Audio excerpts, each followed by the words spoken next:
Hey.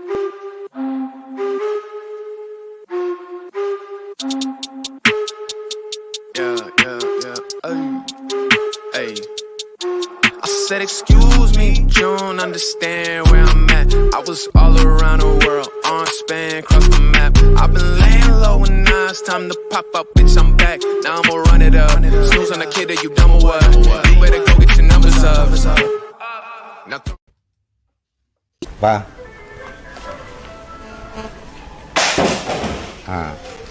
Như vậy thì baby leg, hang out to shit like. I'm recording her. Hey yo, how long? My child. This is not my child. No, it's not. Are you gonna help me? Yeah, you gotta give me change. I don't have change. What happened to you? Are you gonna help me? What happened to you? I don't know what happened to me. They said I got raped. What? Can you help me, please? They said I got raped. They said I got raped. Can you help me? I think I'm done with icebergs. If I leave her, she gon' die. Well, bitch, you done with life. Okay, then I pull up with no knife, cause I bring guns to fight. Say they got that sack, I got that sack, but ain't no ones of mine. Know my little bitch say I'm getting too booty, I don't even like dubs of mine. Alright, I look like without them 20. Them hoes like how I'm coming. Yeah, but I look like without this money. I look having all these hoes. When I rush my white gold, bling, yeah, I'm talking down to gold. Came from the bottom, toes. Yeah, back in baby, 100. That was to pay me a show. Let's go. Probably some cap in my rap by the time this shit drop, they gon' pay me some more.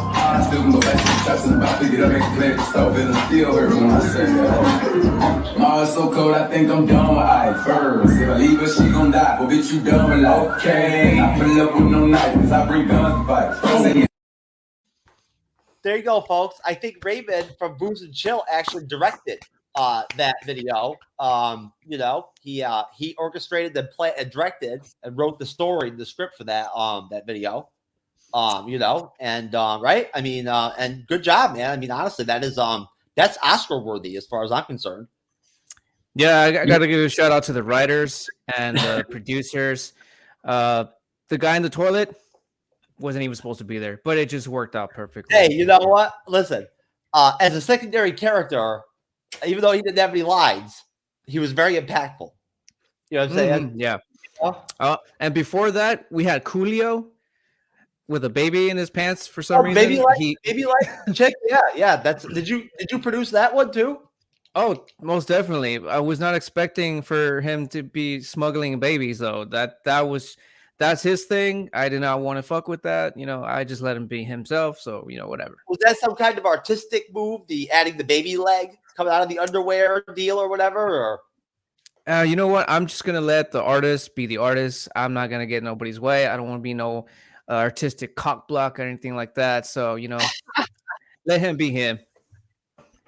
Hey, you know what? It's all good. You can't cock block somebody when they've got a baby leg coming out of their underwear anyway. So there you go. I mean, it's already out there. But anyways, at that point, it's too late.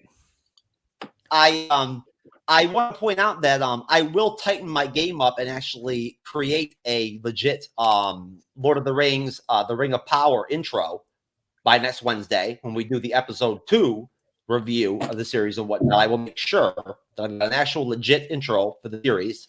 At the same time, though, I also will make sure that I find some crazy what the frig, you know, crackhead video from, you know, TikTok type video to bring in, you know, bring to the table along with it. You know, maybe I can get like a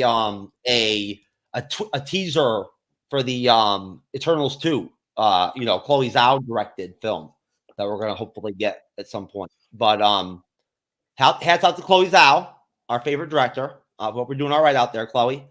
Good job managing to somehow secure that second directorial position right there after your wonderful performance with Eternals, which I'm, you know, still you know, amazed at.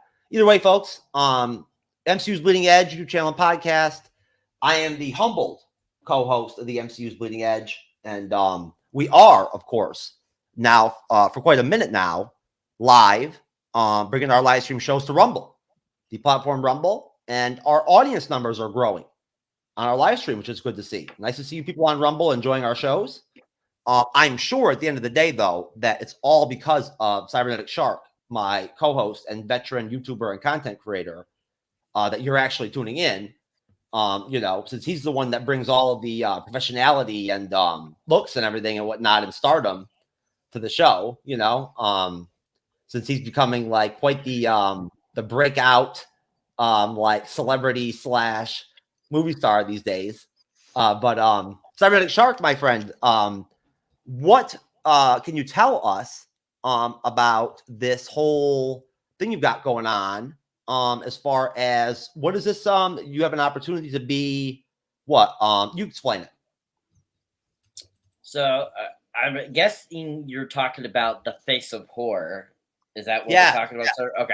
Okay. Mm-hmm. The Face of Horror. Yes. So great lands out there. Rumble, YouTube, Facebook, wherever you're watching. I have been chosen to be a part of a contest called the Face of Horror. Now, you can find them on Instagram. If you look up the Face of Horror on Instagram, you can find their page. You can go to thefaceofhorror.org. You'll find it there. But I am currently a part of this contest. I was picked. You had to sign up beforehand before they even started it, and only a certain amount of people got selected to do this.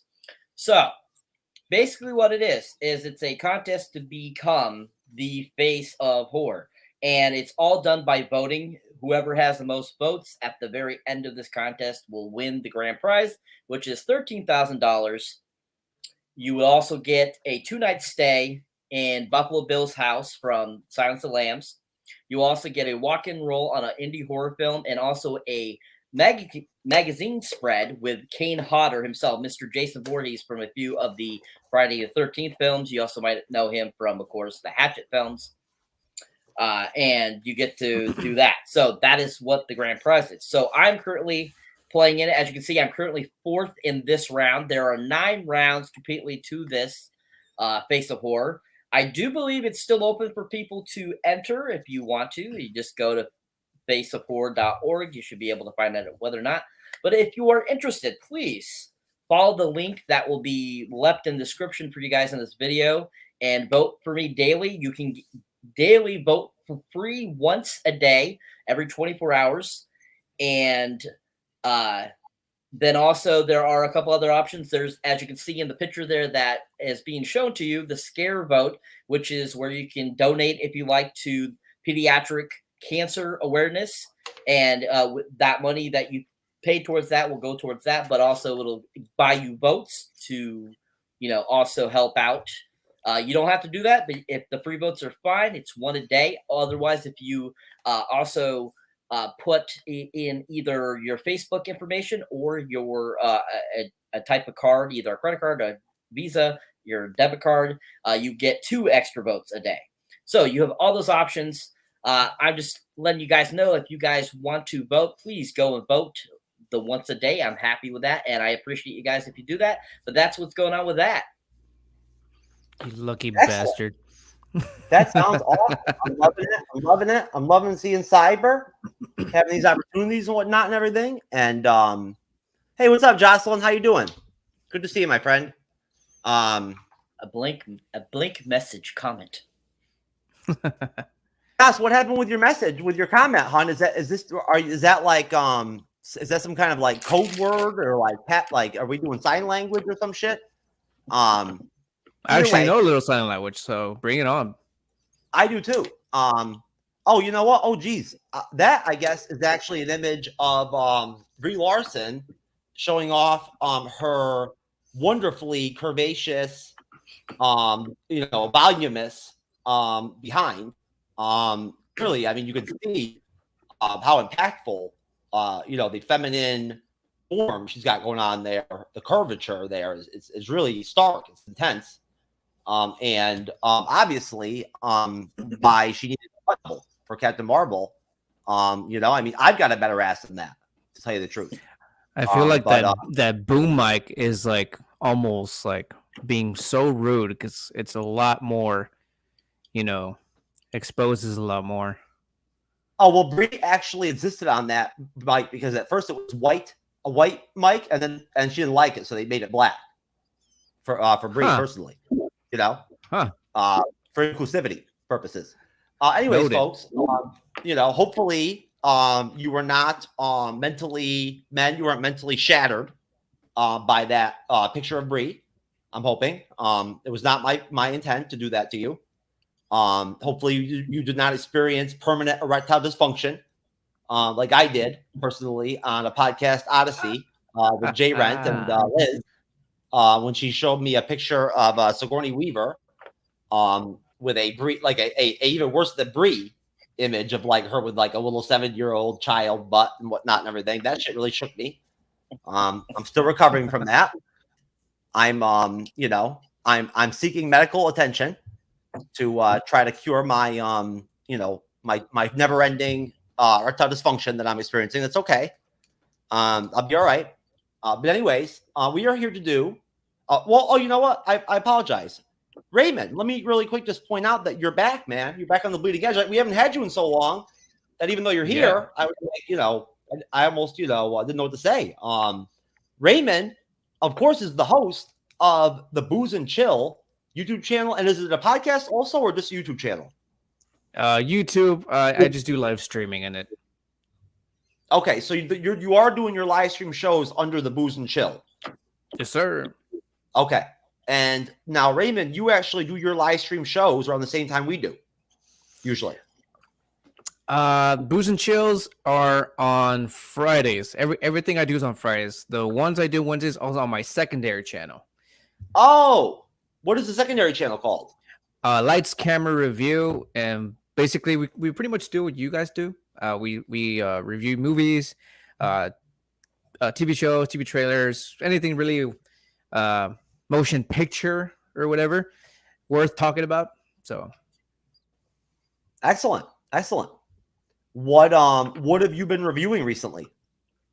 The last thing we reviewed, what was that fucking movie called? Secret Headquarters. You guys seen that one? Loved it. With Owen Wilson, dude. Yep. Loved it. Oh my god. I teared that fucking movie down. Like the entire time I just kept calling him Iron Wow. There's so many similarities to Iron Man. And then my two co-hosts, Julius and Jose, if you guys are watching, shout out to them. One of them brought out that there's a lot of Green Lantern references in there as well, because he's got to like charge his fanny pack. That's another one, a fucking fanny pack, man. Like, what the fuck? Well, you better invite me and Cyber on that damn show sometime, man. We love reviewing movies. Yeah, for sure. Yeah, we should do it one day. I want to meet these co-hosts of yours, man. Oh yeah, they're fucking cool. You'll love them. Of course I will. Hey, if they're friends of yours, then they're friends of mine. So yeah, I'm actually thanks to Raymond and Booze and Chill and my appearance on there, I'm actually full on drinking the alcohol that we reacted to and checked out on the That's right. I'm drinking, baby. Hell yeah. That's the mango one, is it? Yeah. I'm changing it up, man. I'm changing. I'm trying a different flavor. Nice. So, before we launch into this episode 1 review of Lord of the Rings, The Rings of Power from Amazon, is it called Amazon Prime? Yes, it is. I'm going to go ahead and play the trailers, and hopefully I'll get them right, and I won't play the wrong one or something, or play Black Panther on accident or whatever. We'll see.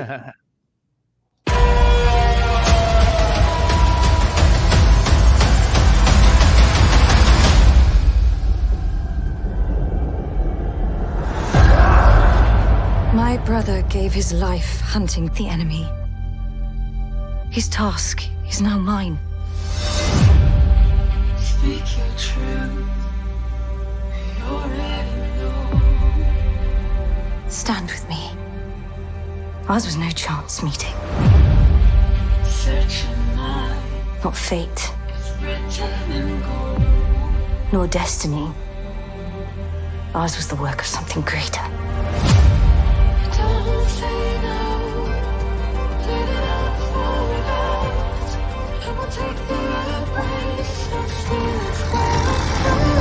Each of us, every one, must decide who we shall be. I am not the hero you seek. Whatever it was you did, be free of it. One day this will be your kingdom. Raise your sail and then let go. Choose not the path of fear, but that of faith. One thing we can do, better than any creature in all Middle-earth, we stay true to each other with our hearts even bigger than our feet.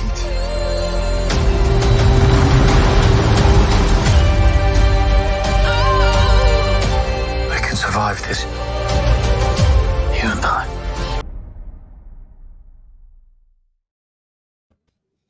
That is a wonderful, wonderful shot of, I believe that's Saran there at the end. Although it could be Mordoth, right? Isn't that I believe it, the character's name that actually Saran is like his henchman or whatever at this point in the stage of, like, you know, in history. Although I could be wrong. So Raymond, and then to you, Cyber. What'd you think of the trailers? You know, both of them in general. I mean, what were your thoughts on them? Intense. That second one I've actually have not seen. I've seen the first one. That second one was a lot more better, especially to that last part. I'm not very familiar with the Lord of the Rings. Sorry, I've seen the movies on and off, pieces here and there. But I like the visuals. I like the characters. I like what's going on. It's just it's so much, kind of hard to keep up. But it is interesting nonetheless. Like I mentioned, that last part in the second trailer, fucking awesome. Loved it. And what did you think of the visuals and the imagery and whatnot in the trailers? Did you think that they were, I mean, average? Like, I mean, what did you think that anything of it? Just plain epic, really. Like the episode that we're going to talk about, the cinematography is on point. Just like, even if you have no idea what it is you're watching, or you've never seen any Lord of the Rings, the visuals themselves will catch your eye, dude. I personally think it's like that's actually what I was telling my wife as we were watching it. Like damn, this looks fucking great. Like this is a show. Like, it's not a movie. It's not like we went to theaters to go see this. Like, this isn't our home. Like, it just looks fucking awesome. Yes, most definitely. Cyber, your thoughts on the trailers?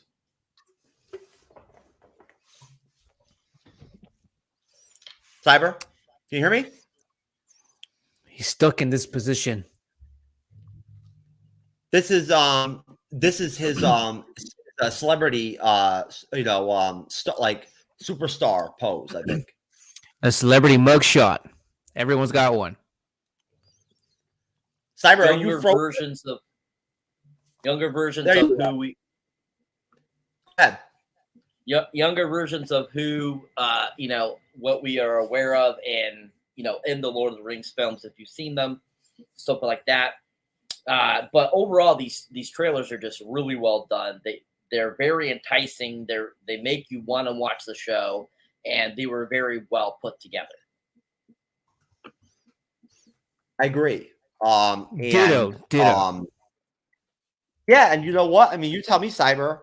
I think there was probably a lot of pressure on the studio to produce trailers that were of a certain level, right? Considering how much buildup there was leading up to the series, and the fact that, without talking about The Hobbit, this is attached to the Lord of the Rings, title, which, of course, as we all know, is not just literally, masterpiece, masterpieces in terms of novels. The Lord of the Rings trilogy is, I mean, I think it's unbelievably epic, and perfectly well done. But overall, if you look at like the most rankings out there that critics put together and reviewers do, they usually are those 3 films are basically put in the top 5, top 10 of everybody's, you know, in terms of best films all time. In terms of that, you know, that perspective, Cyber, would you say that there was probably, and then on top of that, what Marvel Studios has been able to do with their trailers, with the game they've taken it to with it, would you feel like there was probably pressure to really, really try to put out something really, you know, big deal? Well, yeah, I mean, there's a high expectation probably for the show, especially because of how successful The Hobbits, how successful the Lord of the Rings films were, especially the Lord of the Rings films, because all 3 of those films all were Academy nominated. Return of the King took home 3 Academy Awards and, you know, was an epic smash. I mean, Two Towers and, you know, Return of the King are both extremely amazing films that were, I think, the best of the 3. You know, the first one, The Fellowship of the Rings, it was good, but I don't think it was as good as those other 2. But then you had The Hobbits. They were successful. They made a lot of money. They were visually more appealing than the original films because they had better technology at the time to do it. We had several legacy characters come back for that films too as well that we get to see. And the casting was really well done because, you know, doing younger Bilbo, having Martin Freeman play him was a perfect choice because he did look like, you know, the original Ian Holmes. So I think that all encompassed would make having to make sure that this Lord of the Rings show is going to be that same top tier. So there's a lot of expectations, I feel, and that's why they put the budget they put into it and why it looks like a theater worthy show. See, now, yeah, I want to agree with you to some extent in terms of the casting of the Hobbit films. They did have a great ensemble cast. They had some really wonderful, talented actors and actresses in those films. They did. I'm not talking about the quality of them overall in terms of trying to compare. I just want to say that I'm not sure how to articulate it right, but the cast of the Lord of the Rings movies was also very ensemble-esque or ensemble-like. And I feel like, if anything, maybe it was the story itself across the span of the trilogy that brought out and flushed out, or maybe elevated some of the acting, some of the actresses and the actors in that trilogy, maybe a little bit above, or made them shine like a little bit more than the ones in the Hobbit films, if anything. You know, if that makes sense. You know, I just think that I'm not trying to put down the Hobbit films at all. They did make a lot of money. I don't think they were a cash grab, as some people do. I just think that in general, I won't lie. Personally, I think that they could have done them in 2 movies, maybe instead of 3. Again, you know, the Lord of the Rings set the precedent. So of course, you know, following up after that is going to be tough. But in general, Raymond, having watched the trilogy of Lord of the Rings, I know it's been a long time. I mean, how long has it been? What, 20 years, right? Since the first Lord of the Rings film came out? No fucking way it's been that long. Yep, 2001. Holy shit. Oh, then, okay. Then I remember I was still in fucking high school then. And I actually remember somebody putting it in the class, and I was like, oh, look, I've heard about this. Let's just check it out. But being in high school, I was like, you know, not paying attention, doing something else. But fuck, that's been that long. That's crazy. Yeah, for real. I was at High Point University in North Carolina, I think, at that point. And yeah, what was it? 2001 Cyber, when the first film came out? Yep, 2001, 2002, and 2003. That's right, because they filmed all 3 of them in one shot. Didn't they? Didn't they do the whole production? Didn't they basically do the entire production in one shot, all 3 films? The first 2 they filmed back to back. The third one they filmed shortly after the other 2. Okay, that's right, and they filmed them in Australia, New Zealand. Okay, New Zealand. Isn't that where Peter Jackson's from? Yes, that's right. Yeah. and that worked out very well. The imagery and the scenery and everything and whatnot was excellent. But so now 2 decades later, Raymond, do you feel like there's still a sort of connection still there with the Lord of the Rings, epic films, to where with this series coming out now, do you feel like maybe with that time having passed that there's a little bit maybe less expectations on this as far as how well the series is going to be? Or do you feel like it's still the same level of expectation? Could be. Like we mentioned, it's been how much did we say? 20 years. So, but that was Lord of the Rings. How long ago was Hobbit? 2014 was the last one. 2014. I mean, like you mentioned, Hobbit did make a lot of money. I wasn't even sure about that one, but shit, I don't know. I mean, the hype should have gotten down a little bit, Lord of the Rings wise. But then, like you said, Hobbit brought it right back up. So I don't know. It could go either way. It's like a 50-50. I don't know. Like I said, I've never actually I never actually sat my ass down and actually watched everything. It's always been little bits and pieces. I guess that's really what I gotta say. It's 50-50. Honestly, I don't know. Hold on a second. You didn't watch the Lord of the Rings films all the way through? No.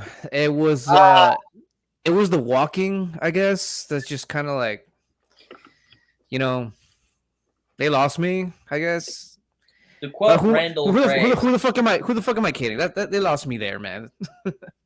To quote Randall Graves from Clerks 2, what, 3 movies about hobbits walking for 3 movies? And I totally fucking agree with him, dude. Oh, come on now.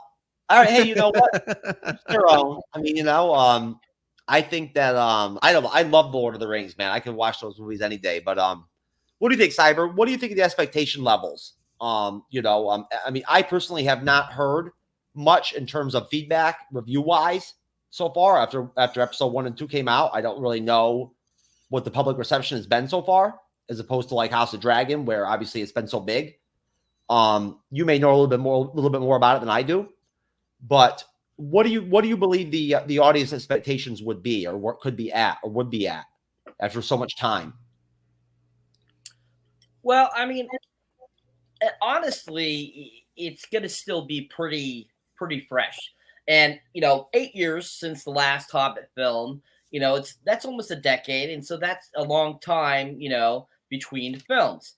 And I feel that this film has a lot of expectations because, I mean, we're already promoting it a year and a half before it even came out.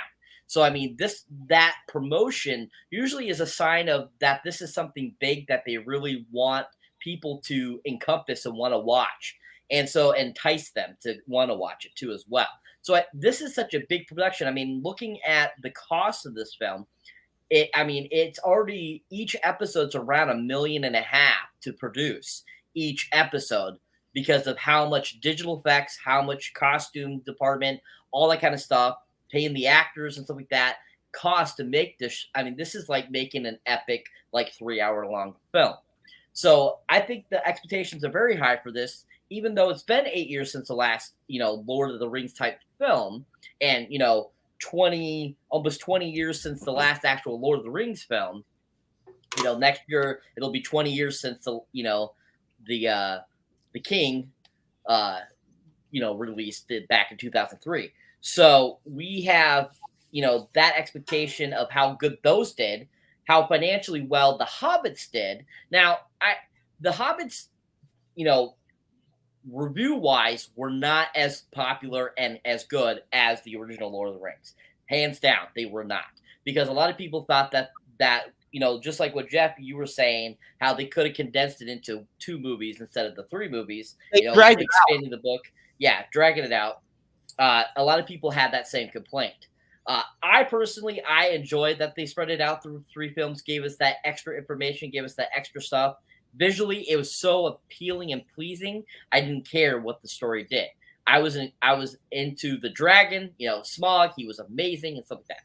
But anyways, yeah, because of the financial success of The Hobbits, the critical acclaim of the other Lord of the Rings films, that is such a huge popular demand for this types of material. And that's why they decided to make this series, is because the Hobbit book and the Lord of the Rings books are still popular almost 100 years later since they were written. So it's always going to be, the Lord of the Rings is always going to be something people are looking for.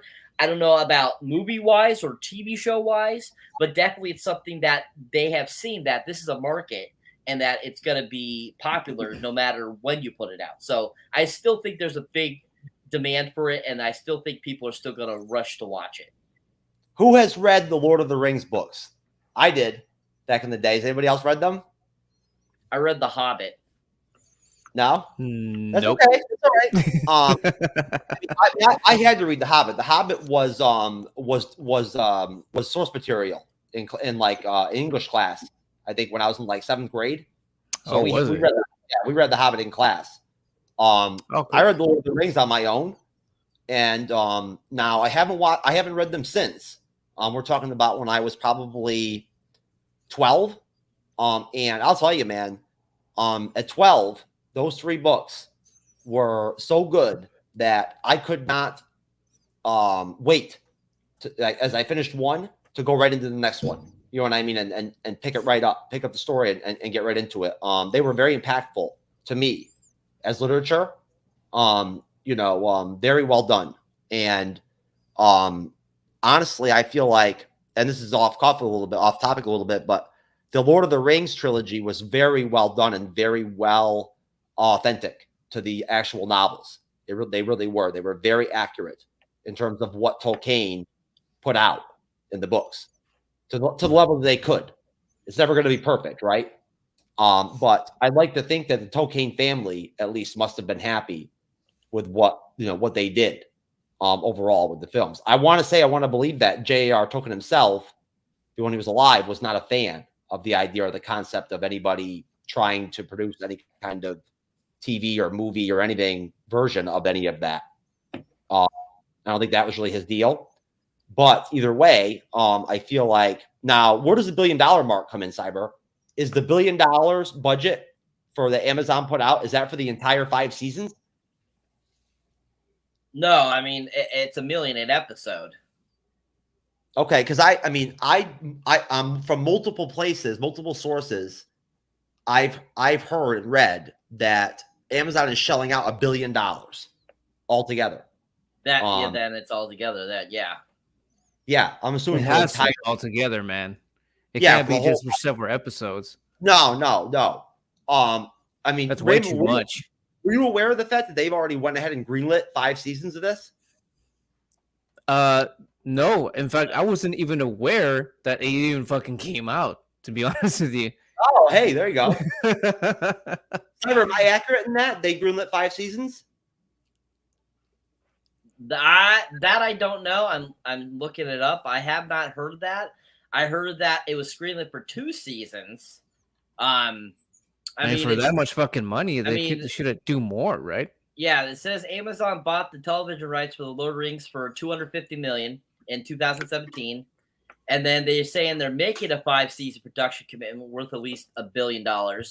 Yes, production commitment that doesn't necessarily will get 5 seasons. Depends on how well it does. If it does well enough to get that. But yeah, I mean, even if they only did 2, maybe 3 seasons, I still say that would be worth $1 billion to make, because just how much they're putting into each episode and how to make it look, it's amazing. It looks amazing. CGI is expansive, bro. Yeah, I've got to believe that. I've got to believe that with Amazon Prime, Amazon Video having to compete with so many other streaming services at this point, with Netflix, with Paramount Plus, and HBO Max, and the fact that all these other streaming networks are growing and building, and they're coming up with new original projects, and they're really trying to elevate themselves and compete. I'd have to imagine that for Amazon, this series is the big store, is like the big score. This is the big deal. This is the big, this is their big show or whatever to really elevate them, from a streaming service standpoint. And if anything, I want to think that I don't see how it's possible they don't end up doing the whole 5 seasons. I really don't. If anything, I feel cash, man. They better fucking do all the seasons. I think it'll be worth it. I think the $1 billion will pay off. I do. Again, I don't necessarily understand this, like how I don't understand the profits sometimes with these series, how the money's made necessarily. Based off viewership and all that kind of stuff. I'm not exactly positive how that plays out in terms of return or profit. But hey, if episode 1 is any reflection of how the rest of the series and then the rest of the seasons are going to be like, then I would assume they'll do all 5, if not more. So it was put into effect back in 2019 that they were going to have 2 official seasons together, film them back to back instead of filming one 20-episode season. So we are getting a second season already. They greenlit that in 2019. The other 3 seasons had not been greenlit yet, but they did film back to back all 20 episodes. So this season will have 8. The second season will have 12. Okay. Huh. That's okay. cool. I like that. That's good to know. So they're actually going to do 12 episodes on second season. Planned ahead since 2019. That's crazy. And Yeah, I just checked out their rating on Rotten Tomatoes. They got 85%. That's a good score, right? Yeah, I think. Mm-hmm. And they're only 2 episodes in. Yep. Giving that new Game of Thrones show run for their money. Yeah, I mean, I'd say so. I mean, honestly, I'm looking right now at the Rotten Tomatoes for episode 1, and they've got 85%. That's probably what I'm looking at. A Shadow of the Past is the title of the first episode. Yeah. And then, of course, now Galadriel, Galadriel. Why am I having a hard time pronouncing this? I was just saying it to Cyber a while ago, and I was fine with it. But to be fair, the way they pronounce it in the show is kind of a tongue twister. I'm not going to lie. Galadriel is played by, now this is a tough one, Morfydd Clark. No joke. Morfydd Clark. Now, how the hell you pronounce that first name? I have no idea. No clue. Let's go ahead and say just yes. There you go. She plays Galadriel, who, of course, in the Lord of the Rings trilogy was played by Cyber, help me out here. Kate Beckinsale. Not Kate Beckinsale. Kate Blanchett. Kate Blanchett. Very well played. And this is young Galadriel. This is not, her and the, where she's sort of aged.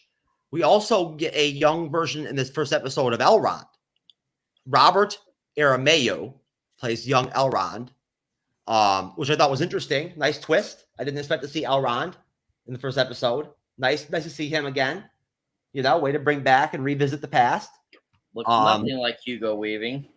No, not at all. Does not. Nothing. Raymond, were you aware? I mean, did you at least were you aware that the main character Galadriel was from the Lord of the Rings trilogy? You put me on the spot there, man. First off, I'm horrible at names. I'm better at faces. I'm looking at the cast pictures and I can tell you oh, he came out, or she came out. First off. Second of all, again, I've only seen bits and pieces of the other movies and whatnot. So, no, my answer is no. No, I did not notice that. But hey, I'm learning as I go, man. Learning as I go. I might have to maybe even go back and check the movies out again. That's okay. It's all right. It's no big deal. I'll just put it out there to you, Raymond, that Elrond you know, the that we as we see in episode 1, that is basically kind of, I guess, like maybe I guess Galadriel's best friend or closest friend. Yeah. He the friend zoned friend. That's what he is. Yeah, kind of. He actually in the Lord of the Rings trilogy, he is essentially the king or whatever, or the head of the elves. Like, he's the leader. And you know, as opposed to in episode 1, where obviously at this time, at this stage of history, he's doesn't really, he's not much of anything. He's, you know, he's not on the council, you know, he's kind of just, He's you know, isn't he like the advisor or some shit? something like that. Yes. Yeah. Yes. See, I'm catching on. Yes, you are. So no, but basically I want to say that at least in this episode, that's pretty much it as far as like returning characters that I could think of. I didn't see or notice anybody else to me that I remembered. But basically, Galadriel, as we see in the beginning of the episode, after what I thought was a great intro, where they sort of set the pace for what the entire conflict or issue, at least for the first season, at least for, you know, this part of the series, what it is, in terms of the fact that, as she explains, basically, and she says this very well, very eloquently, that it's fucking poetry, man. In the beginning, they had no word for death. They had no language or words for the word death. And essentially, because of Morgoth, and the dark forces and the orcs and everything and whatnot, and Sauron, they essentially, I guess, attack Valinor, you know, the home world of the elves, and forcing the elves to go to war, and eventually, through war, being pushed out of Valinor and having to go to Middle-earth for the first time. The war continues on into Middle-earth, and essentially, as for centuries, yes, the war goes on. And I essentially believe, from what she explained, it devastates Middle-earth, I guess. You know, I'm assuming, you know, the landscape, you know, and everything and whatnot, it devastates it. Now, I personally did not see in any of the battle scenes or anything, any men or everything like that. I didn't see any dwarves. All I really saw was elves. So, again, you know, this is the first episode. I do believe we will see. I do believe at this age, which is, I guess, I believe the second age of Middle Earth, if I remember correctly. This is when this is set. This is set thousands of years before The Hobbit and Lord of the Rings. So basically, this series, at least the first season, and I believe all throughout, is based off of the premise that is flushed out in the Lord of the Rings trilogy about the actual emergence and creation of the Rings of Power, right? At Mount Doom. You know, and I believe by Sauron, that he actually creates them initially. And you know, at that point, the almost, again, Game of Thrones-esque type event that then ends up happening, where you end up with the different kingdoms almost of this universe, with the dwarves and the men and the elves, sort of, you know, everyone getting their own ring, essentially. And basically, in this first episode, as you see, once we get done with the intro, and Galadriel very eloquently, you know, explains that they win the war, right? Finally, they do win. And, you know, they vanquish the dark forces, but the orcs have been spread around every corner of Middle Earth at that point. And Sauron, you know, being the second guy or whatever, or top dog, for, again, whoever, I guess his name is Morgoth, or whoever the main character is that sort of leads the dark forces at that point. He basically is the leader of the orcs and like what's left of the you know, the dark forces. Now at that point, you know, as it says here in the premise, Set thousands of years before the events of The Hobbit and The Lord of the Rings, the series is based on author J.A.R. Tolkien's History of Middle-earth that begins during a time of relative peace and covers all the major events of Middle-earth's Second Age. Did I catch that right? Did you say cocaine? No. Token. Tolkien. The Forging of the Rings of Power, the rise of the Dark Lord Sauron, the fall of the island kingdom of Numenor, and the last alliance between elves and men. These events take place over thousands of years in Tolkien's original stories, but are condensed for the series. Now, starting with you, Cyber, what did you think of the intro and of the actress, again, Morfydd Clark, that plays Galadriel? What did you think of that entire premise of her setting things up like that? I really enjoyed it. I liked that's how they started the episode, having her explain things, kind of similar to how Cate Blanchett did in a few of the Lord of the Rings films when she would, kind of explain some things. We got those great introductions to those films and so forth. I mean, the whole beginning sequence, the action sequences, the scenery was also amazing and so well done. And overall, I really enjoyed that beginning. It cracked me up that it took literally 12 minutes of footage before they even got to saying the title credits, saying The Lord of the Rings, The Ring of Power.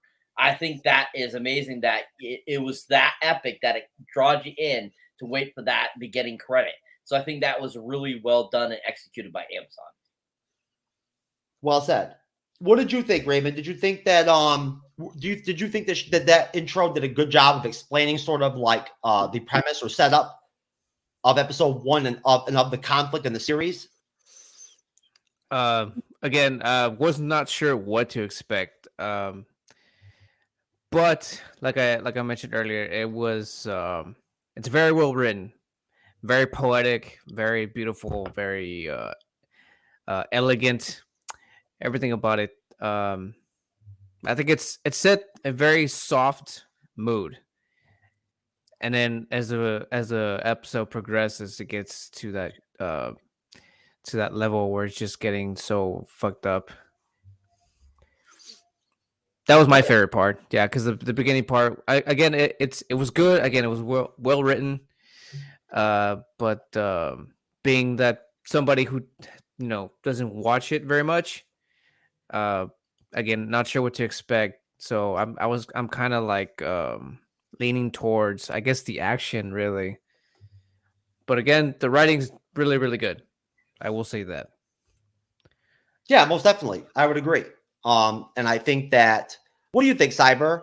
I personally, I was not aware that that Galadriel was going to be the main character of the series. I didn't know until I watched episode 1. Did you know? Yes, I did.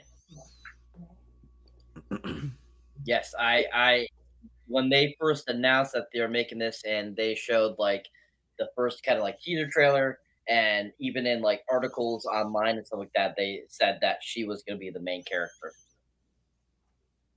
And what do you think about that? I mean, I love it. I love that angle. I really do. And I think that now, honestly, Raymond, again, I think it's cool that like you're not necessarily familiar with her character in the Lord of the Rings trilogy and what she's about.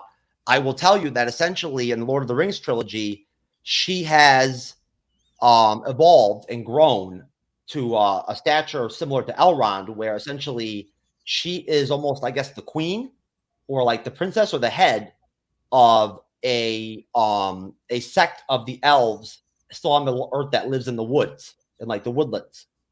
Okay.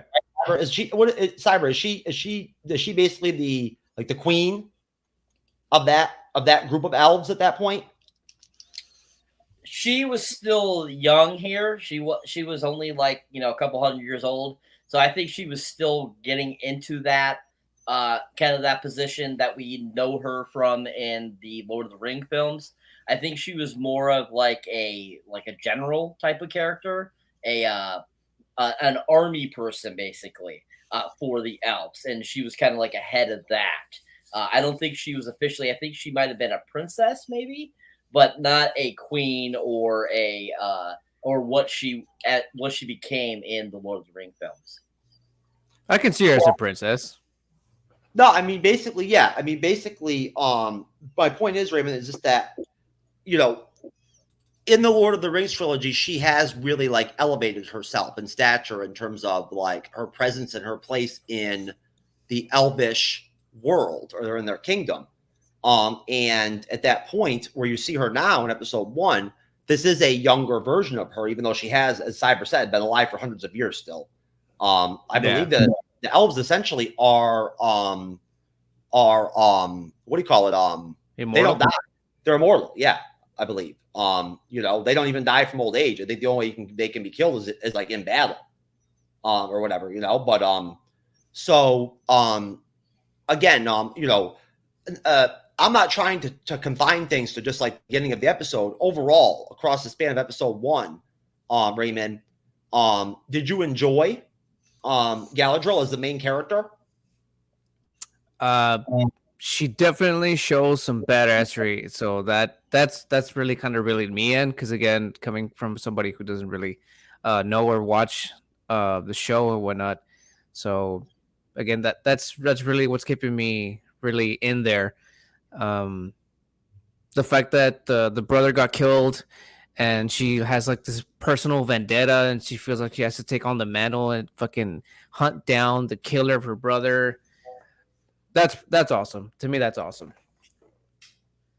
Yeah, no, it is. And essentially, she almost has, I guess, as they flushed out, and you see, right, in like the first, I guess I'd say, you know, 15, 18 minutes or so of the episode, or 20 minutes or so, you see a conflict with her party, like her, that she's with, you know, her people, her warriors, where obviously she is the leader. You know, in that, basically her quest coming off of what happens to her brother. Her brother tries to seek Sauron and hunt Sauron down, and sort of, I guess, you know, vanquish the evil for good. You know, not let it lie. And at that point, she takes on that mantle, and that becomes, you know, her all-consuming sort of mission in life is to hunt Sauron down. Hunt down which is a really great hook to start the show. It really is. Well, and if honestly, to tell you the truth, it also connects Raymond very well into The Hobbit and the Lord of the Rings, because basically the premise in the Lord of the Rings is one where people have forgotten about the dark forces. They've forgotten about Mordor and Sauron and whatnot and everything. There's been so much peace for so long that people have just basically assumed that dark power is dead. It's gone, right? They'll never come back. Yeah, they mentioned that here too. So I'm guessing that's kind of where like it starts. Yes, I do believe that there's going to be a sort of similar trope, possibly across the series or across the first season. In fact, where you're going to see sort of and you do in the first episode, right, Cyber, where the king of the elves basically declares that the war's over. Right, it's done. Yeah. Yes, and that they can go back home. You know, I mean, and at that point, that does kind of, in a way, you know, play off of that same kind of vibe, right? Where, you know, that premise of, hey, you know, we won the war. It doesn't matter if there's orcs running around still or whatever and whatnot, and Sauron's still alive, right? Like, it's done. It's a done deal. We have nothing to worry about, you know, which obviously is not true, you know, and is not, you know, going to play out very well. But there's almost like a sort of, I guess, situation where with Galadriel, she seems to be logical and of common sense to the extent that she realizes and grasps the level. And she says this to Elrond, the depths of like the ability and the power of the dark forces of the Dark Lord. And, you know, and the fact that they're not just going to go away, you know, and at that point, like, she has to continue on with her mission. You know, she has to continue hunting Saran. You can feel it in her gut, man. Yes. You know, and she's very much like the warrior woman. She is like, you know, no joke. I mean, she is like seriously like the warrior, I think, like almost, you know. It burns through her veins, as they put it in the show. Raymond, what did you think of the scene, the sort of like battle scene that they had with the snow troll, I think they called it, or the ice troll? That was the one that came out when they found the symbol, right? When they poured the water onto that stone, or what the fuck it was, and it just reveals the symbol. That's the one, right? Because wasn't there another one? Oh wait, I'm thinking about the trailer. Sorry, my bad. Yeah, no, yeah, that part was fucking badass. Again, showing off her badassery. I think she was the only one that actually took that fucking snow monster or whatever down with one slice of what was it, her sword, and then she pulls out her brother's dagger and just finishes him off right underneath the fucking jaw and just unhinges everything, takes everything out. That was cool. Yes, and yeah, I mean, you can clearly see just by her troops or whatever and whatnot that like they look to her to like vanquish the troll. Another thing about that part that pissed me off, after she killed him off, everyone just kind of like pussed out and they're like, you know what? That was enough for us to just, you know, give up. They finally see action and they're like, nope, we're done. You're on your own. That pissed me off. I was like, nah, they did her wrong there. But that's me. No, what did you think, Cyber? What did you think of the I guess the ice or the snow troll? Sort of like again, like sort of reminiscing, coming off of like the scene from, I guess it was the second Lord of the Rings film where we had the troll, the cave troll. That was the first film. Yeah, totally made me reminisce of like other fight sequences and other of the Lord of the Rings and Hobbit films and stuff like that. And I thought it was really well executed. I really enjoyed it. I thought it visually looked really awesome, and she kicked the crap out of that troll. And you know, just like Ray was saying, took off his jaw, and then put the sword right through its head, and just like kicked his butt. And then those guys pussing out, like you said, you know, I was kind of like what? Like, what the hell? Like, you guys just fought this far to get here, and all of a sudden you just be like, no, we're good. We're not going any further. Like, you know, we've lived 500 years. We have the rest of our life to, you know, we have to work on that. You know, 500 years is very long. You know, and it was like funny how they kind of like just did that to her, and I was like, what the hell? And I can't believe all that happened, that all that action, all that information all happened before we even got the title screen. And that it blows my mind. I'm like, geez, like might as well just had the whole episode do that and then just finally put up the title screen, you know?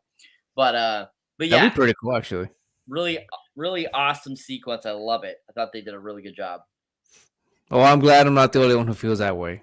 And as you mentioned about showing the title, that would be cool. It like the whole episode would just play out, and then someone would just kind of like break the fourth wall and be like, "Oh, and by the way, you're watching Lord of the Rings." Boom, title. That would be so cool. I agree, and it is the Dark Lord Morgoth. That is who it is. That is. He was the Saran of that day. How do you pronounce his name again? Morgoth with an O. Morgoth? Morgoth. So he's the most gothiest one in the episode, is what I'm hearing. Well, no, we actually don't see Morgoth. No, I think if I'm correct, in the episode, don't they say that he was vanquished in the war? Yeah, he was killed. Yeah, he was supposedly killed, destroyed, and that Sauron that they're still after. Oh, okay. That's what I thought. That's why, and that's why. And then Saran is basically they're almost on the run, basically. Like so his gothiness got killed off because it was too much goth. Too much goth. Too much goth. They had to get too rid of it. Black eyeliner and too much black on. Kind of like that episode of SNL, you know, with Chris Kattan, and he's ACER Nitro, I'm dead. Good stuff. Yeah, they had to kill the Goth. Yes. So after the Dark Lord Morgoth was defeated, the elf Finrod died searching for his servant Saran. Now, Finrod is the sister of Galadriel. She vowed to continue the search and finds an abandoned fortress in the northern wastelands of Faradwaith, which bears Saran's mark. Now, finding that mark in the episode, of course, she mentions to Elrond, convinces her, if anything, that the dark evil, the dark forces are not going away. That is like a signal, an indication to her that Saran is spreading, if anything. You know what I mean? Like, he's active. Doesn't she also mention something about it being like some sort of trail or some bullshit? Yes. Or that's what she believed? Yes. I mean, I believe that's the same type of mark that was on her brother. Yeah. Right? Exactly. One. Yes. And essentially, so it's Saran's mark. Her companions, her troop there, insist they return to the elven capital Lindon, where High King Gil-galad proclaims the war against Morgoth's forces to be over. He grants Galadriel and her company the honor of sailing to Valinor, where they can live an eternal life at peace. In the Southlands of Middle-earth, elves watch over men descended from allies of Morgoth.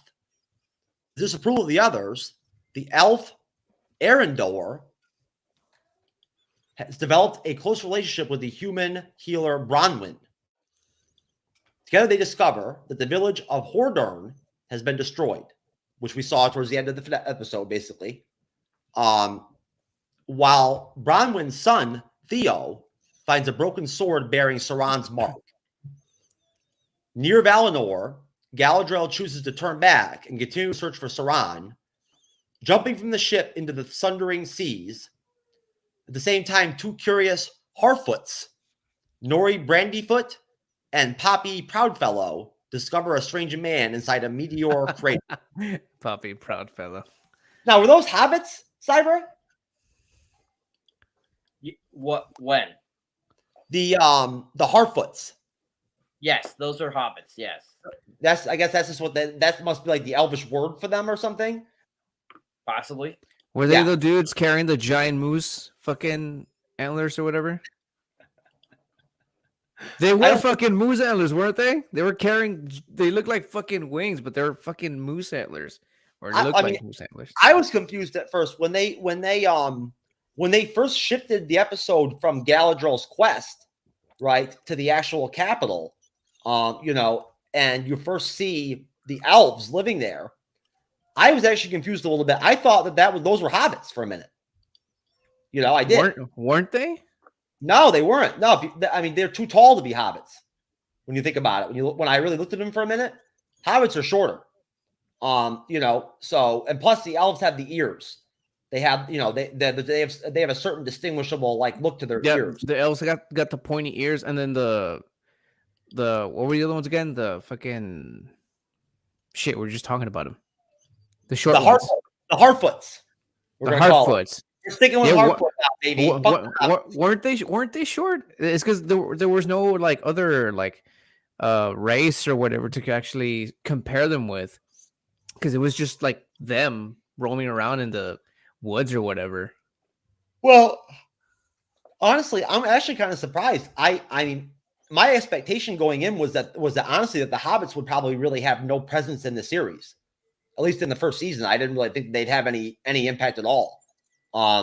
Because I mean, if my memory serves, I believe that at the point that the Hobbit occurs and at that time period, realistically, a lot of other the men, the elves, the dwarves of that time period, even of the Hobbit time period, thousands of years after this series, a lot of them aren't even aware of the race of hobbits. They're not even known. Hence why they were all hiding and shit then. Sort of, yeah. They're sort of insignificant. I mean, they're not very impactful. Yeah. People, they're not industrious. They stay to themselves. They're very self-contained. They're not important. That's not until the Lord of the Rings movies. No, and they're not exactly anybody that you would want to add to your like military force either, like in battle. Or whatever, you know what I mean? Like, hobbits aren't exactly concerned with battle. Like that's not their shit. They're more concerned with like they're eating their like 11 meals a day or whatever and whatnot, and like oh yeah, I remember that. That's right. drinking beer. That's what they do. Yeah, I would probably make an awesome hobbit. Maybe I don't know. I could not eat 11. I could not eat 11 full meals a day. I could not do it. I mean, neither can I. But if they can eat that much, they can definitely drink. Yes. Now I will tell you this: I definitely, looking back, I definitely would have banged that one Hobbit chick that Sam had a crush on or whatever in the Lord of the Rings trilogy. I definitely would have hit that. Because I mean, think about it. If you were living in that time period, like a Hobbit female would be the same thing as like having a chance to like have sex with a midget in a way, which is always a turn on. You know what I mean? Yeah, but then you gotta like wear like a baby chick as a condom or something, and it just makes things very complicated, man. What do you gotta wear?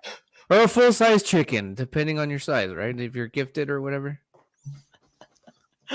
Oh man, I don't think you need a special condom to play with a Hobbit chick or like a midget. Personally, I have no experience with this, but I don't know. You could be right though, Raymond. Who knows? It's possible. Yeah, and by the looks of it, I mean, hobbits don't exactly do a lot of maintenance, if you catch my drift. So I can just imagine how bad that also is. Oh yeah, for real. I mean, because seriously, women back then in that period, none of them were doing any maintenance. So the Hobbit chicks, I mean, their version of like no maintenance would be like, we're talking freaking like some rough shit, man. Like some serious shit. This would be like, this would be like this would be in the same comparison as like the Dark Lord Sauron's power. You know what I mean? Like, except like with pubes. Yeah, except with pubes. Yep. And they didn't even wear underwear back then, the women. So then I'll definitely fit in, dude. For reals. Like, that's not even a joke. Like, the only times I wear fucking underwear is to work. When I'm not working, I don't even bother with that shit. See, I don't know. I hate it when I hang out with women and they don't wear underwear. It bothers me. I love underwear on. I like it. I enjoy seeing it. Like, I love the way it looks on women. So when they show up like completely no underwear, I'm just like, damn it, kind of pisses me off. I mean, I want the mystery. Yeah, I visually enjoy at times when they keep them on throughout the entire, process and whatnot. I like them on. I do. If they're nice, I love it. Sarah's like, if they're nice, I don't know. I'm not with this guy, man. Or if it's a thought. No, I do. I like it visually. I do. And I like the whole like, pulling them aside type deal and all that. But I gotta be honest with you, I don't think, Raymond, honestly, that that women in these times in the second age of Middle Earth were that concerned with condoms when it came to sex. If anything, they probably would not want to have sex with you if you try to use a condom.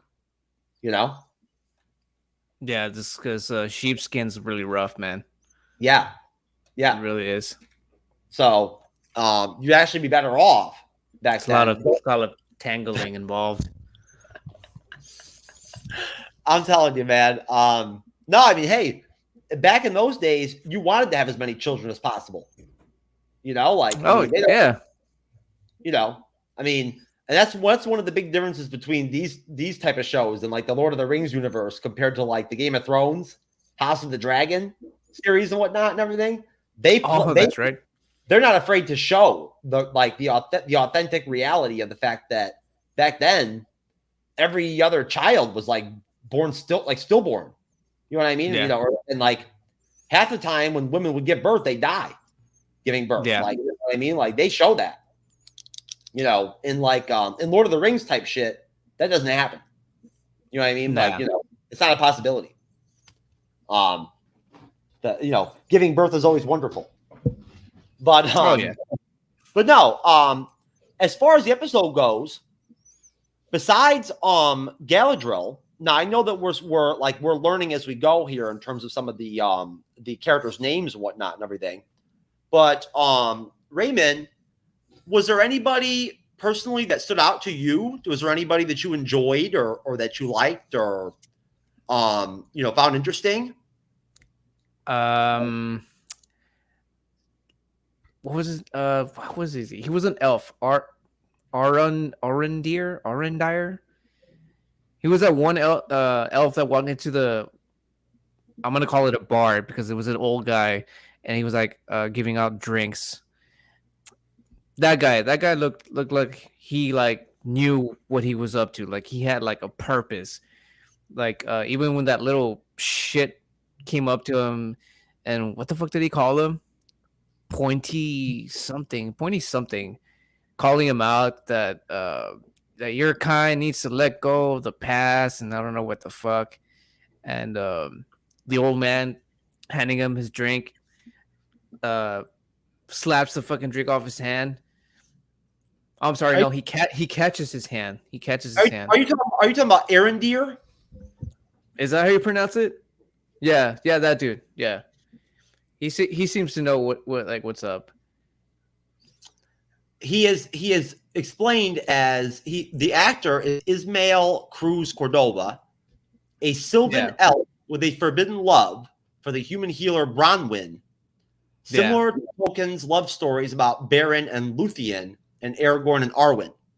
Yeah.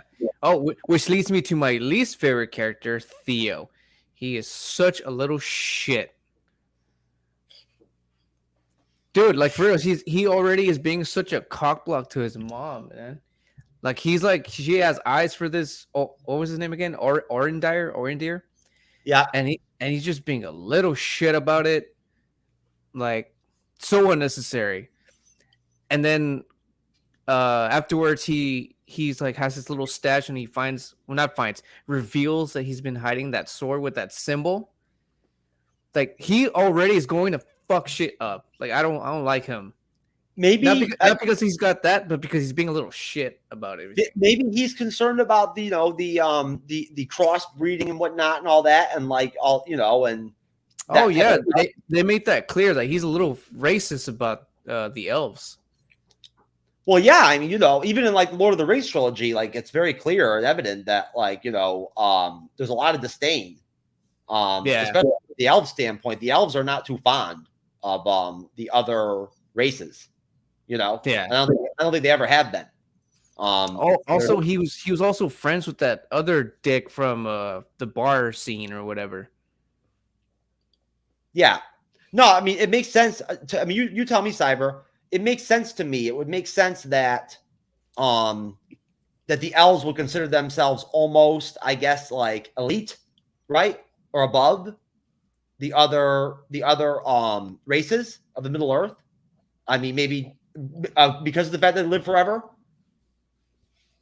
Yeah, I mean, the elves definitely do view themselves as a higher entity, most definitely, and they show that in majority of their decisions and majority of their talks and majority of how they treat people.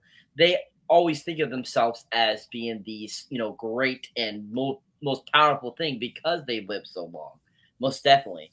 And as you can see in this episode too, like how Elrond was talking to Galadriel, and like you could see and how the others were talking to each other, like when she wants to go back out and try to find Sauron still, and they're like, no, it's all done. We're all done. Like you can see how they're all very conceited and that they're all very high on themselves. And, and you can just see that that's just how the elves are. And even in the other Lord of the Rings films, you saw that too, a lot with the elves. That's their thinking. That's how they feel because that's just because of how long they live, that's why they feel that way.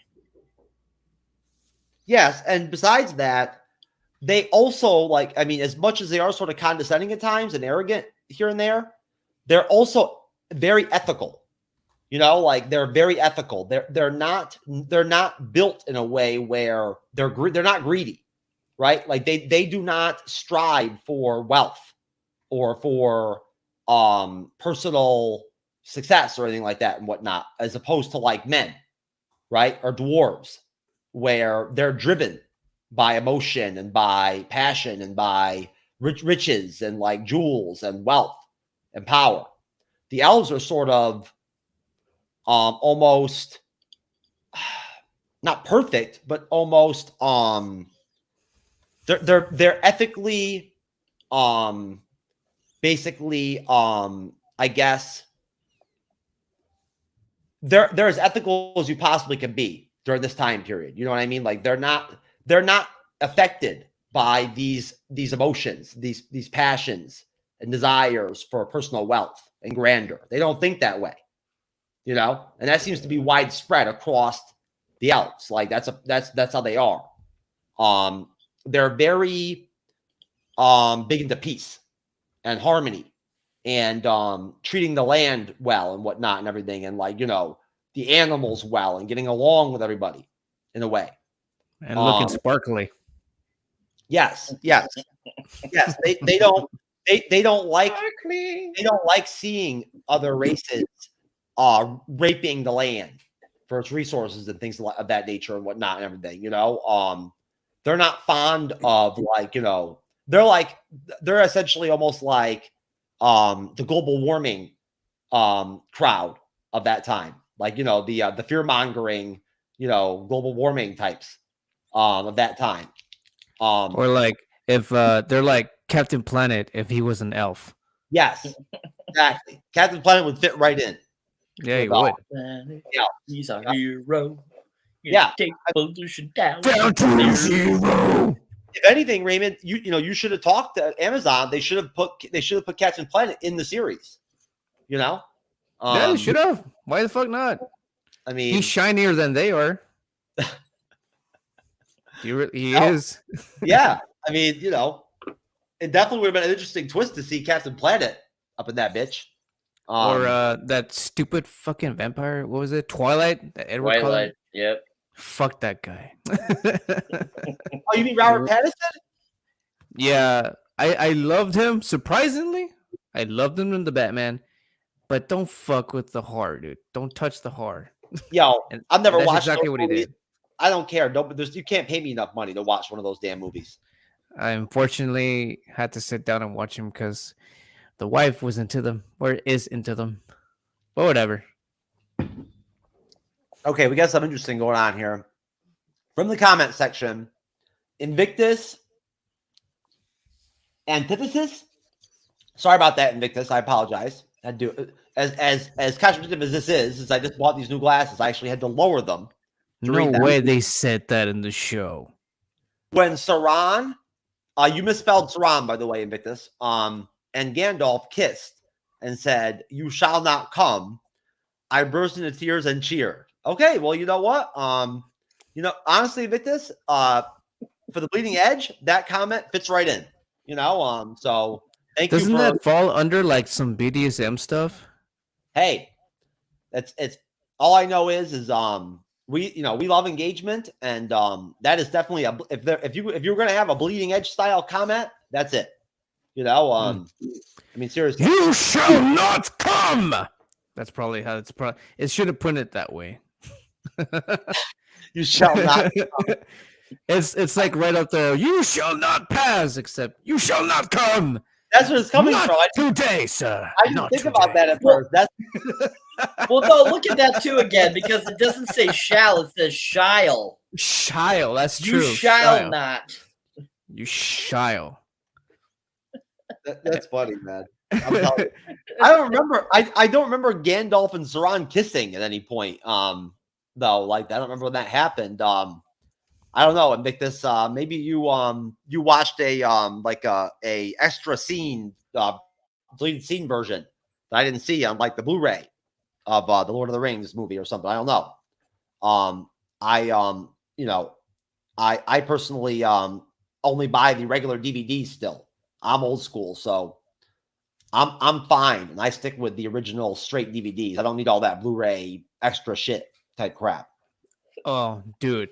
So I actually had to look up what shall is because I'm like, what the fuck is shall mean? And according to what I just looked up, shall is not even a word. I could have told you that. I could have told you that. It literally says, no, shall is not in the Scrabble dictionary. No. Maybe not in that dictionary, but maybe somewhere else. I don't know. Even TrueKnowledge could have told you that shall is not a word. Not in this dictionary, sir. No, unless it could be in Elvish, but it's definitely not in English. But thank you very much, Invictus. That was great. And welcome to the MCU's Bleeding Edge. So, as far as episode 1 goes, please try not to come. There you go. Now, what do you guys think? Are we going to see Gandalf? No. Do you think Gandalf, even Gandalf was not around, I don't think, that far back. No. That's disappointing. I was actually looking forward to seeing a young-ish Gandalf. Well, you know what? Years ago, when this premise first flushed out that they were going to do the series, they were saying Gandalf would be a part of it, possibly. They were. That was one of the things that was being put out there, was that I even heard that they were actually in talks with Sir I forgot the name of the actor that plays Gandalf.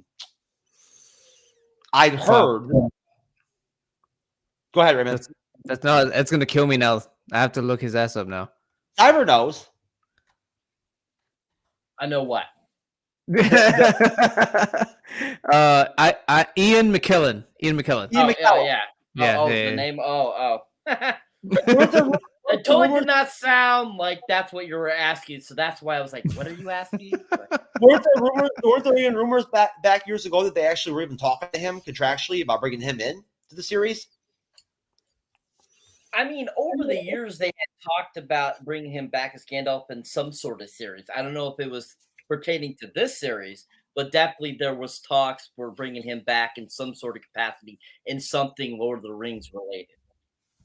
Yes, and that's actually a good point that Cyber makes there, Raymond, is the fact that at one point, very HBO-esque, right? As far as the fact that, like, you know, in terms of the House of the Dragon series, right? The Game of Thrones prequel that we are reviewing every Sunday. We're doing episode 3, folks, at 7 p.m. Eastern, 4 p.m. Pacific, live. Cyber will be there. I'll be there. This Sunday, we'll be doing episode 3. But before they did the House of the Dragon conflict, they actually were going to do the first long night was going to be the series based off of the undead army and the White Walkers and everything and whatnot from Game of Thrones. That was going to be the first series. And that was the direction they were going to go. Now, I would have loved that. That would have been great. Fuck yeah. I mean, I love the House of the Dragon so far. I do. I think it'll be great. But I'm telling you, man, that that episode, the long night episode where they have that final battle at Winterfell against the walk against the dead was unbelievably epic. It really was. Epic. So hey, any series connected to that, I'm sorry, would be fucking awesome as far as I'm concerned. But a la that, at one point, they had a couple different thoughts and ideas in terms of they were juggling in terms of what this series was going to be, who the protagonist was going to be, what the story was going to be. Basically, developed by showrunners J.D. Payne and Patrick McKay for the streaming service Prime Video. The series is set in the Second Age of Middle-earth, and it's produced by Amazon Studios in cooperation with HarperCollins and New Line Cinema. I didn't know New Line Cinema was involved. And in consultation with the Tolkien estate. Amazon bought the television rights for The Lord of the Rings for $250 million in November 2017. Making a 5-season production commitment worth at least $1 billion. I didn't know that that going back to 2017, they already declared that and put that out there. I had no idea that it was that far back. And essentially, this will make it the most expensive television series ever made. And the series is primarily based on the appendices of The Lord of the Rings, which include discussions on the Second Age, and Tolkien's grandson, Simon Tolkien, consulted on the development of the series. Per the requirements of Amazon's deal with the Tolkien estate, it is not a continuation of The Lord of the Rings and the Hobbit film trilogies. Despite this, the production intended to evoke the films using similar production design, younger versions of characters from the films, and a main theme by Howard Shore, who composed the music for both trilogies. Let's see. A large international cast was hired, and filming for the episode's first season took place in New Zealand. Oh, in New Zealand as well, where the films were produced from February 2020 to August 2021. Obviously, COVID kicked in the pandemic, and that kind of threw off production. That's all very interesting. I'll tell you, that's very relevant information. I had no idea that they actually started shooting this that far back. But now, as far as episode 1 goes, Raymond, going, based off of, I guess, the last, I'd say probably maybe 10 to 12, 15 minutes of the episode, where the direction ends up going in terms of the Elvish king declaring the war being over, right? And that, there's peace of the land and everybody can head back to their homeland. And of course, Galadriel deciding to abandon ship so that she can continue to hunt Sauron. And then us getting that sort of fiery burning of that town and whatnot, I guess, by the dark forces of Sauron. And your favorite character there, the elf, that wanted to get with the human chick. Your favorite, I forgot his name already. I feel bad, but it's a tough one. Some of these names are tough. Arendelle. Yeah. Arendelle. Yeah, there we go. I think. Yeah. Some shit like that. Yes, essentially. Some shit like that. Basically, going into the those final couple scenes, what would your expectations be, I guess, going off of that into episode 2? I mean, do you feel like we got a lot of conflict ahead of us?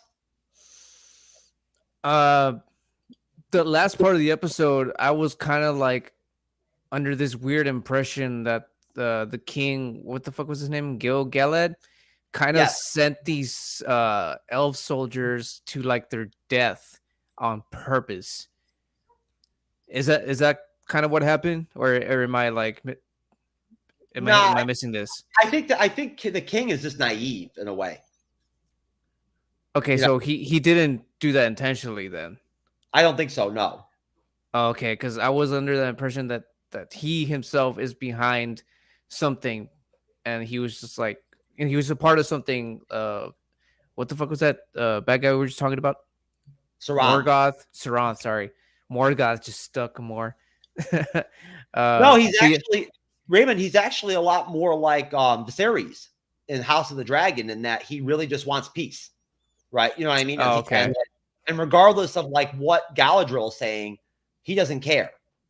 He wants to go back home, right? And have the war be over. He doesn't care. Oh, okay. Okay, so I got that impression. So okay, I was wrong on that. And that fucking meteor that hit and revealed that naked guy, again, coming from a guy who doesn't watch it, I'm just okay, there's a fucking Terminator reference in here. You know that part where he just kind of teleports and he's all fucking naked? Yeah. Kind of like that, except with a meteor, and it doesn't kill dinosaurs and shit. So I was okay, this is interesting. They caught my eye. I mean, I was a huge fan of Terminator 2 as a kid, so fuck it. I'll keep watching. Hey, me too, man. I thought Terminator 2 was the best thing ever. Fucking A, dude. Because of that movie, to this day, I still want my own fucking motorcycle. I have yet to get it. Yeah, I saw that shit in the theater with my dad back in the day in like 92 or whatever and whatnot, and I thought that shit was awesome. Fucking A, dude. Way better than the first one. First one was cool and all, but second, just like fucking, it just nailed it. Oh, yeah. Yeah. Oh, yeah. For once, the sequel was better than the original. Yeah. Yeah, true. That's true. It's time. It's for its time. Man. Oh, yeah. God.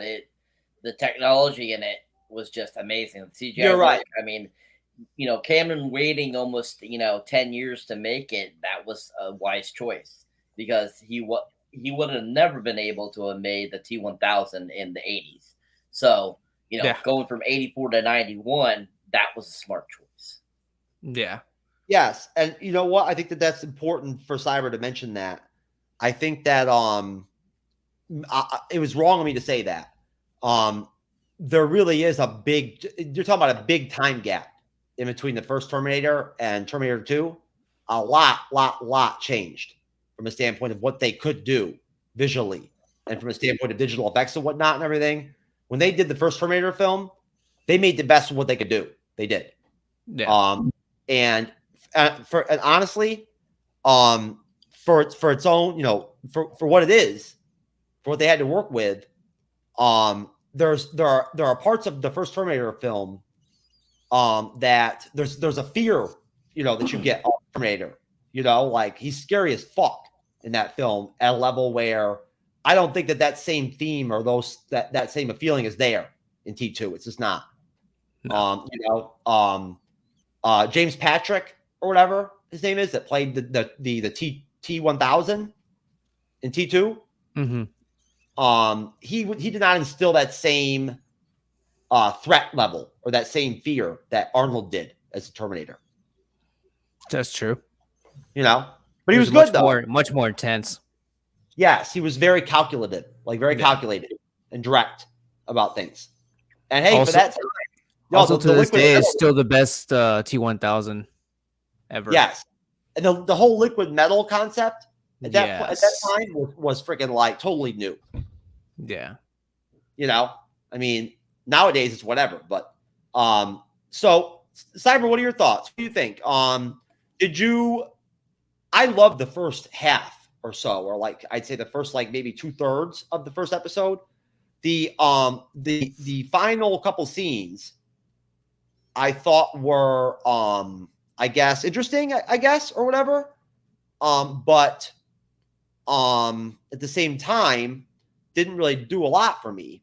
What did you take, I guess, from those final couple scenes, the direction things went with the episode towards the end? And what are your thoughts as far as what we can expect from episode 2? Honestly, like how the rest of the episode went, I'm not surprised that it kind of slowed down and gave us less action and more dialogue because of all that action that happened in that first 12, 15 minutes. So that I'm not shocked by.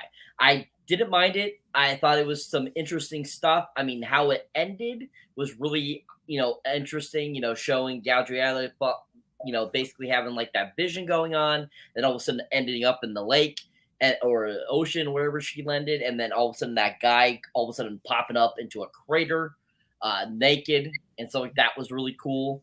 I thought that, the whole entire episode was really well done, very visually beautiful, very visually done very well. I really enjoyed all the CGI work they did in it, and all the scenery and all that kind of stuff was really well done. I really enjoyed most of the characters we saw in the episode. I thought they were all interesting in their own little way. It'll be interesting to see what they go. And overall, I thought it was a really solid, good first episode. The second episode, I am foreseeing a lot of great action. I'm foreseeing that it being a decent episode. And I'm looking forward to seeing what it's, how it progresses the story, and hopefully it will progress the story very well. What are your thoughts, Raymond? What are your expectations with episode 2? Are you expecting something that's going to give you maybe do more for you, maybe, or be like maybe a little bit more exciting, or what are you thinking? Again, I just hope for more action, and by seeing that comment you just put up, I'm looking forward to episode 2 because somebody mentioned that 1 is lame compared to 2. So I hope it's because of the action or something a lot more interesting. Because first episodes are not really like the most exciting because it's always got to give you the origin first to see to make you captivate and understand what's going on. I get that, but episode 2, I'm hoping it blows my mind because after seeing that second trailer you showed, I hope to see some more of that, some more of those like snow monsters or anything with fucking that's giant and sharp teeth, really. And maybe the guy that we saw land in that meter maybe pull off a little bit of a Arnold Schwarzenegger. Hopefully. I need your swords, your clothes, and your horse. Or something like that. That's right. And maybe, give me your horse if you want to live. maybe we'll even get like a multiracial. Do you have a big stick? I need to use it to kill this orc. Maybe we'll get some kind of like multiracial, multi-kingdom, like sexual group deal or whatever, whatnot. Where we get like a threesome with an elf and like a hobbit and a man and whatever. Who knows, man? An animal too, a goat. Who knows? A fucking dragon too. Fuck it, throw it in there. There you go. Yeah. Maybe they can connect the House of the Dragon to the Lord of the Rings series in some way. That'd be interesting. Hey, shout out to you, Lewis. I'll tell you, man, you've got great timing since twice in a row now you've managed to pop up in the live stream in the comment section, literally right before we're about to close it out. So I guess you only enjoy us in small doses. Get to the comment section. Lewis only likes to watch us for the last 5 minutes. He finds us boring for the first hour and a half. He wants to only see us for 5 minutes of 5 days of 5 weeks. Yes. Thank you, Lewis. It's good to see you again. We appreciate the comment section. And thank you for letting us know that episode 2 is better than episode 1. Good to hear. Nice to build some suspense up there and get me excited. And yes, I also hope to see more Saran. I do. I love me some Saran, baby. He is one interesting looking dude. Or whatever the hell he is. I'm not even sure if he is a guy or a chick. Yeah, I think he is a guy. But all I'm going to say, basically, from my standpoint, as far as episode 1 goes, is that I guess for me, I thought it was great. I thought it was a good premise, a good setup. Of course, it's going to be more suppositional, right, than anything. There's no way around it in a way. Again, a lot of people really enjoyed the second episode. Well, some people didn't of House of the Dragon compared to the first episode. And essentially, I feel like in general, I thought it was a great first episode, great introduction for the series. And hey, the Galadriel and the intensely hard to pronounce first name chick that the actress that plays Galadriel, Morfydd Clark as Galadriel, who I've never heard of before, but she's obviously a great actress. I wonder what else she's been in. Is she an up and comer? She looks like she's got to be probably like in her mid-20s, late 20s, maybe. She was born in 89. She's 33. Oh, okay. She's 33. Oh, she's again, not an up and comer either. No, well, you know what though? They already said that this is an international cast. So at that point, she very well could be known, in maybe in Europe or something like that. Who knows? She's been in a Dracula movie. Hey, as far as I'm concerned, nice. Unless like this was like a one-off. If she's going to be carrying this, the first season and like going to be the main character of the focus of the show, I think it's a great decision. They did a good job of casting her. She's great in the trailers. She's not as strikingly attractive as Kate Blanchett, but close. And she does actually resemble. Low blow, man. Low blow.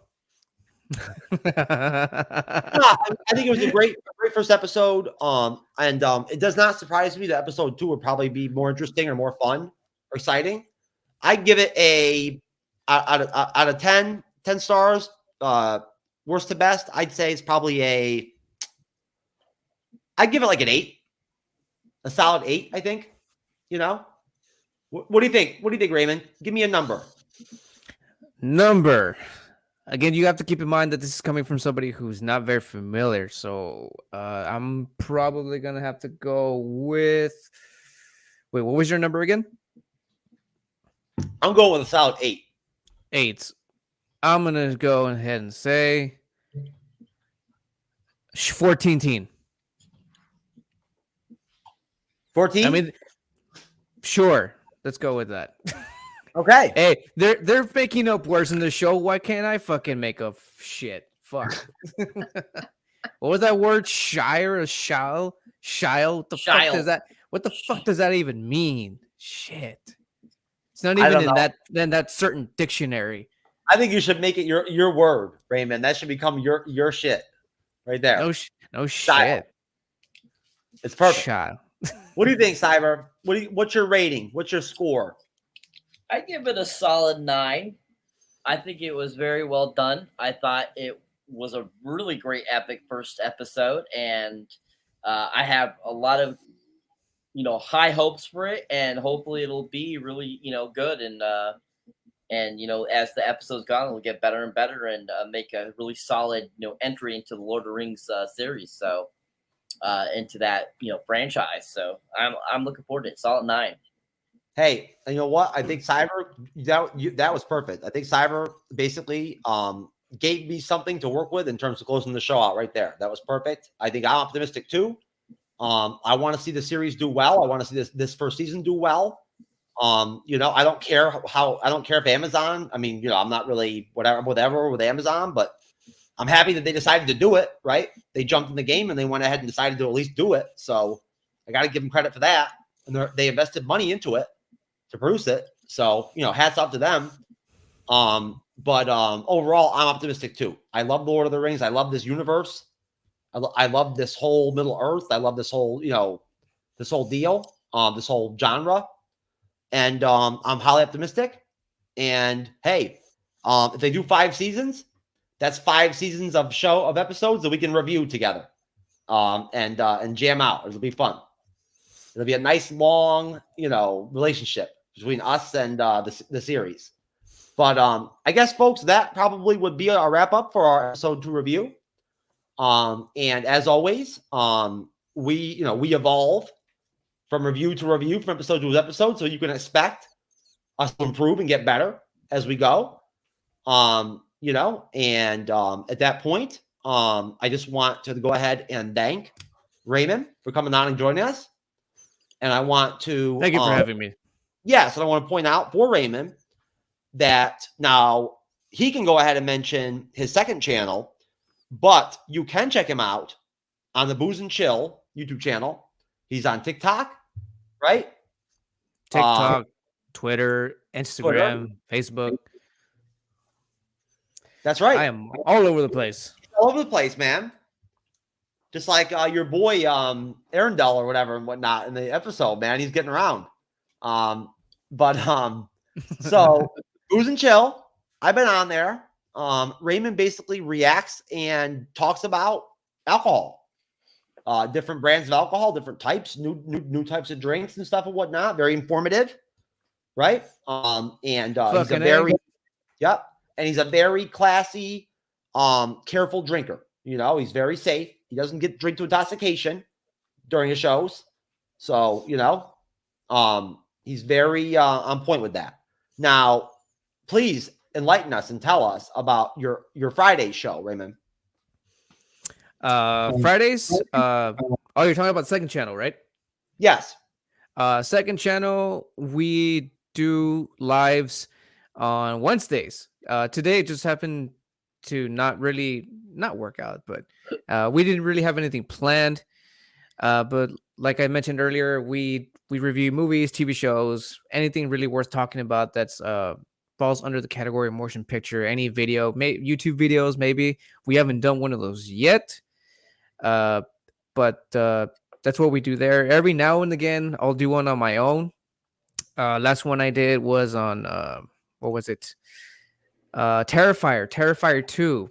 If you guys are into horror, Terrifier 2 is awesome. It's coming out in October 6th, 7th, like that. So that was one of the last ones I did. So check that out. And What's the title of the YouTube channel? Lights, Camera, Review. Lights, camera, review, exclamation point.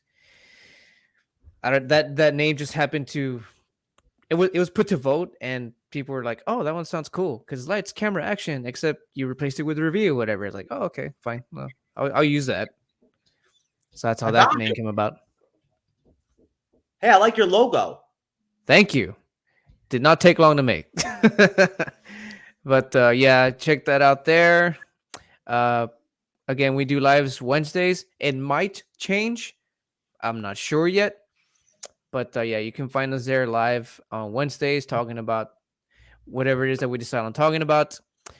And remember, always remember, if there's one return, it ain't of the king, it's of the Jedi. Did you review the Killer Clown movie from like the late 80s, early 90s? Killer Clown? Oh, no. That's probably the Terrifier you're looking at. Oh, okay. Yeah, it's gonna be a good one. If check out the first Terrifier movie, fucking shit, it's so gory, and apparently the second one is going to top the first one, so that's gonna be insane. If you haven't seen the first one, fucking, I'm gonna spoil one part, and it's the most fucked up part. A girl gets chainsawed from vagina straight down the middle to her head. Did you ever see Killer Clowns from Outer Space? Fuck yeah, dude. It's like a guilty pleasure movie. My 5-year-old is super into it now. Oh, I love that movie. It's awesome. It is awesome. It's got a good soundtrack too. Sir, would you like to go ahead and plug some of your personal, individual content and whatnot and everything, or tell us of any other interesting news regarding your recent celebrity status? And how would when you win that contest, you're gonna give me something signed by Kane? What? All right. So guys, yeah, if you enjoy me here on the MCU'S Lineage, definitely check out my solo content. You can find me under Cyberneticshark, under all the different places. You can find me on Facebook, Twitter, Instagram, TikTok, Rizzle, Rumble, BitChute. You can find me everywhere. You can find me under there. So just look for Cyberneticshark. You can find me there. I have, of course, my solo content on there, which my reviews and stuff like that, all that kind of good stuff. I will be in a upcoming horror film. I don't know when it'll be out, but I will be shooting my scene not too later in the year, but it'll be sometime this year within this next month or so. And it's going to be a direct to, of course, DVD type of deal film, but it's called Pay to Die. It's being co-directed and directed by two people that are just, amazing. They're pretty good. They have recently released a couple other films. They just released a movie called Amityville Karen. Sean C. Phillips is one of them. Lauren, I unfortunately forget her last name. Lauren, she is also a co-director on this film, but it's called Pay to Die. And basically the movie is about a killer on a movie set, basically. And it's going to be cool. I'm going to be part of the montage. I'll be featured in that. So yeah, look for that in the next coming months or so and stuff like that. I'll be doing that. And yeah, also just refresher in that contest, like Mr. Raymond said, I'll be getting him something from Kane if I win. And so yeah, definitely check that out. We'll have the link up there. You will win. You will win. I will win. You have to have that attitude, man. I will win. I'll win like Arnold. I will win Arnold.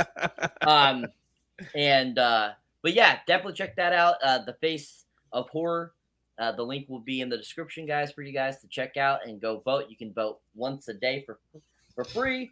There's additional votes you can do if you like. You don't have to, but if you do that one free vote every day, I would appreciate it. But yeah, that is all I got for you.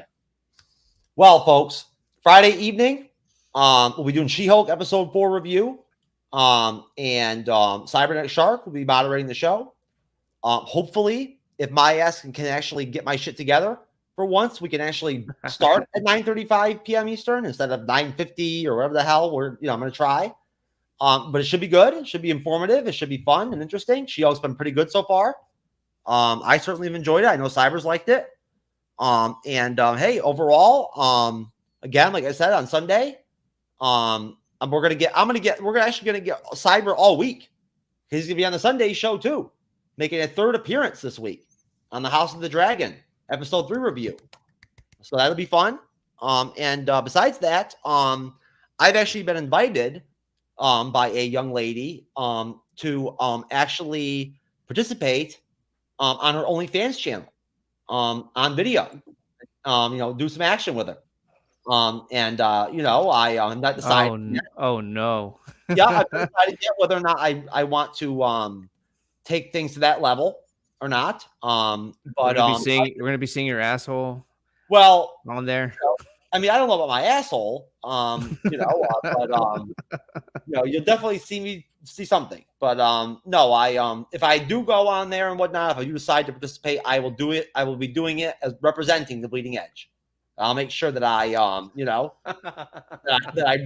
that I bring the Bleeding Edge style like to my participation and appearance on OnlyFans.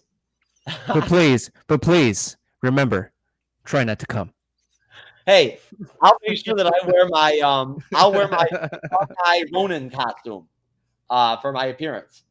And don't forget the sheepskin for your condom. Yes, most definitely. I gotta represent Lord of the Rings, man. There you go. And I will also make sure that I pull off my patented move where I just right before sex, I take the condom off and throw it against the wall, right, to get rid of it. Because that's a professional move right there. That's how you handle your business. But either way, folks, thank you very much for enjoying our review. And thank you again to Raymond. And we will see you on the flip side. And hopefully, I will up my game to the point where I actually have an outro and an intro that actually have to do with Lord of the Rings as opposed to Bandmade.